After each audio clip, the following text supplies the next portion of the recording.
Hello and welcome guys to Legalpedia. I am your legal friend Rahul Solanki. अब agreement और contract में भी difference होता है। अग्रीमेंट दोनों पार्टीज के प्रोमिसेस पे बेस्ड होता है जो दोनों पार्टीज के लिए कंसिडरेशन फॉर्म करते हैं। फॉर एग्जाम्पल, ए प्रॉमिस करता है बी को कि वो अपना रेडियो उसे डिलीवर कर देगा और उसके बदले बी प्रॉमिस करता है ए को कि वो उसे 1000 रुपीज देगा। तो ये हुआ एक अग्रीमेंट क्योंकि यहाँ प्रोमिसेस थे जिन्होंने दोनों पार्टीज के लिए कंसिडरेशन फॉर्म किया, that is radio and 1000 rupees. अब प्रॉमिस में हमने पढ़ा था कि acceptance of proposal is promise. For example, A ने प्रपोज किया कि वो अपना रेडियो बी को देना चाहता है और अगर बी किसी भी तरीके से रिस्पॉन्ड नहीं करता है तो यहाँ कोई एक्सेप्टेंस हुई ही नहीं, तो ये प्रॉमिस नहीं माना जाएगा। लेकिन वहीं अगर दूसरी तरफ बी अपना सिर हिलाकर ए के प्रपोजल को एक्सेप्ट कर लेता है तो ये एक वैलिड प्रॉमिस बन जाएगा। यहाँ ये समझ आता है कि एक्सेप्टेंस को किसी ना किसी तरह एक्सप्रेस करना जरूरी है। और प्रपोजल की बात करें तो प्रपोजल में एक पर्सन अपनी विलिंगनेस शो करता है और ये विलिंगनेस किसी भी तरह की कम्युनिकेशन के द्वारा की जा सकती है। यानी कि एक अग्रीमेंट जब बनाया जाता है तो दोनों साइड्स की ओर से वैलिड सेट ऑफ प्रोमिसेस का होना जरूरी है।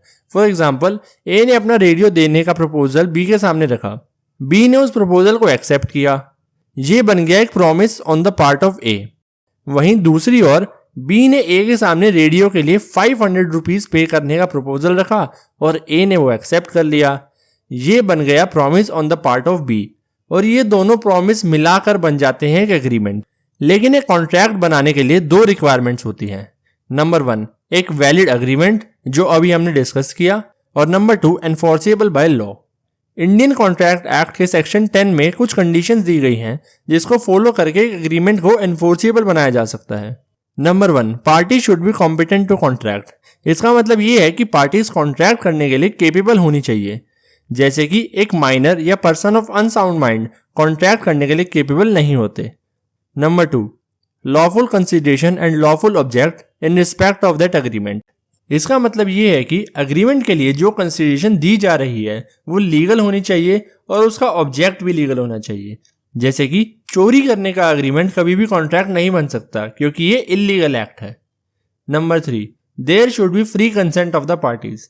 इसका मतलब ये है कि पार्टीज अपनी खुद की इच्छा से कॉन्ट्रैक्ट में हिस्सा ले रही हैं और उन पर किसी भी तरह का कोई दबाव नहीं है। अगर उनकी सहमति किसी भी तरह के दबाव के कारण ली गई है तो वो अग्रीमेंट एक कॉन्ट्रैक्ट नहीं बन सकता। Number 4, one which has not expressly been declared to be void by the act. इसका मतलब ये है कि कोई भी ऐसा अग्रीमेंट कॉन्ट्रैक्ट नहीं बन सकता जिसे Indian contract act void declare करता हो। इससे ये पता चलता है कि all agreements are not contracts but all contracts are agreements. यानी कि सभी अग्रीमेंट्स कॉन्ट्रैक्ट्स नहीं होते लेकिन सभी कॉन्ट्रैक्ट्स अग्रीमेंट्स होते हैं।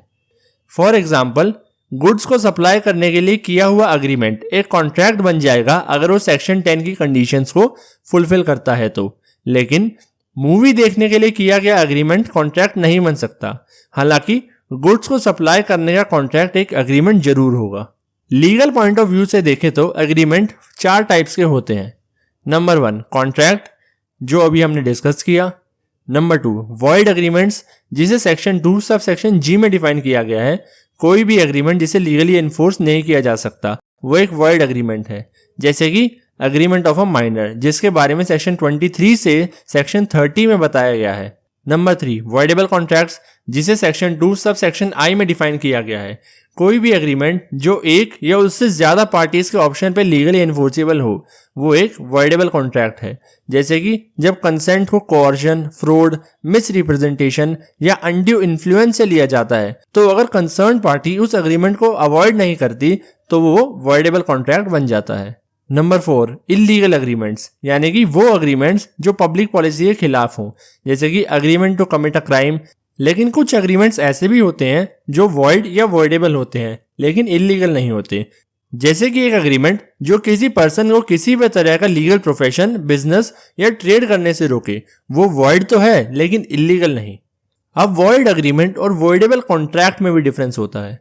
वॉइड एग्रीमेंट शुरुआत से ही नल होता है और उस एग्रीमेंट से किसी भी तरह के राइट जनरेट नहीं होते, लेकिन एक वॉइडेबल कॉन्ट्रैक्ट तब तक वैलिड होता है जब तक उसे अवॉइड ना किया जाए, और जब तक उसे अवॉइड नहीं किया जाता उस कॉन्ट्रैक्ट से जनरेट हो रही राइट्स भी तब तक वैलिड रहेंगे।